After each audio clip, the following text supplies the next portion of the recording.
In the dim light of a crumbling Victorian mansion, shadows dance along the walls, whispering secrets of the past.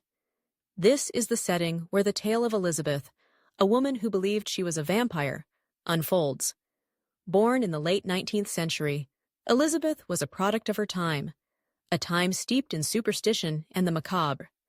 As a child, she was fascinated by the stories of creatures that roamed the night, tales of bloodsuckers and immortals that captivated her imagination. She grew up in a household filled with the scent of old books and the sound of her mother's hushed conversations about the supernatural. As she transitioned into adulthood, Elizabeth began to adopt the characteristics of the very creatures she had idolized. She dressed in flowing black garments, her skin pale as moonlight, and her eyes seemed to glisten with an otherworldly allure. The townsfolk whispered about her, labeling her a witch or a madwoman, but Elizabeth felt a deep connection to the night. It was during one of her solitary walks through the woods that she first encountered Jonathan, a man who claimed to share her affinity for the darkness. Their connection was immediate and intense, igniting a passion that would lead them down a path of obsession and despair. In the flickering candlelight of her parlor, Elizabeth and Jonathan would spend hours discussing the nature of immortality, the allure of blood, and the power of the night. Jonathan, with his dark hair and piercing eyes, spoke of ancient rituals and the secrets of the undead. Elizabeth was entranced, feeling as though she had finally found someone who understood her. They began to engage in strange ceremonies, drawing symbols on the floor and chanting incantations that echoed through the empty halls of the mansion. The line between reality and fantasy began to blur, as Elizabeth found herself consumed by the idea of becoming a vampire. As the weeks turned into months, Elizabeth's obsession deepened. She began to isolate herself from the world, spending her days in a haze of longing and her nights prowling the streets, searching for something she could not name. The townspeople grew wary of her, and rumors spread like wildfire. Some claimed to have seen her lurking in the shadows, her eyes glowing with an unnatural light. Others spoke of strange occurrences in the mansion, like the sound of whispers and the feeling of being watched. Elizabeth reveled in the attention, believing it was proof of her transformation. One fateful night, under the light of a blood moon, Elizabeth and Jonathan performed their most ambitious ritual yet. They gathered rare herbs and ancient relics, determined to summon the spirits of the night. With the air thick with anticipation, they chanted words that had not been spoken for centuries. As the energy in the room intensified, Elizabeth felt a surge of power coursing through her veins. It was intoxicating, and for a moment, she believed she had crossed the threshold into immortality. But the moment was fleeting, and as the candles flickered and died, reality crashed down around her. In the aftermath of the ritual, Elizabeth found herself more lost than ever. Jonathan had vanished, leaving her alone in the mansion that now felt like a prison. The whispers that once comforted her turned into taunts, echoing her deepest fears. She wandered the halls, searching for him, but the only company she found were the ghosts of her dreams. Days turned into weeks, and Elizabeth's health began to deteriorate. The townspeople, sensing her weakness, grew bolder in their accusations. They claimed she was a witch, a monster who preyed on the innocent. Desperation drove Elizabeth to seek out the very thing she had once craved: blood. She began to visit the local tavern, where she would charm unsuspecting patrons into sharing their secrets. It was there that she met Thomas, a kind-hearted soul who was drawn to her enigmatic presence. He offered her kindness and warmth, but Elizabeth was too far gone, too consumed by her obsession. She could not allow herself to feel love, for she believed she was destined for darkness. As the nights grew colder, Elizabeth's grip on reality slipped further away. She became a mere shadow of her former self, haunted by the specters of her past. The townspeople's fear turned to hatred, and they gathered to confront her one stormy night. Armed with torches and pitchforks, they stormed the mansion, determined to rid their town of the vampire they believed lurked within. Elizabeth, cornered and desperate, faced them with a mix of fear and defiance. She had become the very monster they accused her of being, a creature of the night with nothing left to lose. In a moment of clarity, she realized that her obsession had cost her everything: her humanity, her love, and her very soul. As the mob advanced, she made a choice. Instead of fighting, she embraced her fate. She stepped forward, arms open wide, inviting them to see her as she truly was, a lost soul seeking redemption. But the townspeople, blinded by fear, could not see past their own terror. They descended upon her, their cries echoing through the night. In the aftermath, Elizabeth's story became a cautionary tale, a reminder of the dangers of obsession and the fine line between fantasy and reality. The mansion fell into disrepair, its walls crumbling under the weight of sorrow and regret. Yet, on certain nights, when the moon hung low in the sky, some claimed to hear her whispers carried by the wind, a haunting melody that spoke of a love lost and a life forever changed.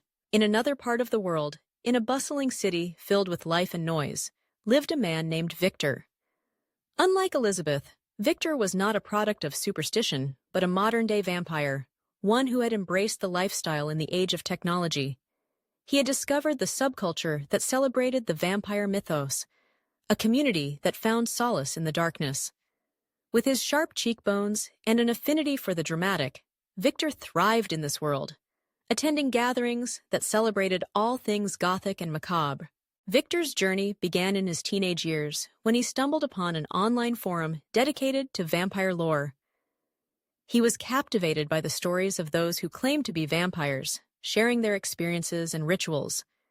It was a world that allowed him to express his true self, a place where he could embrace his fascination with the night.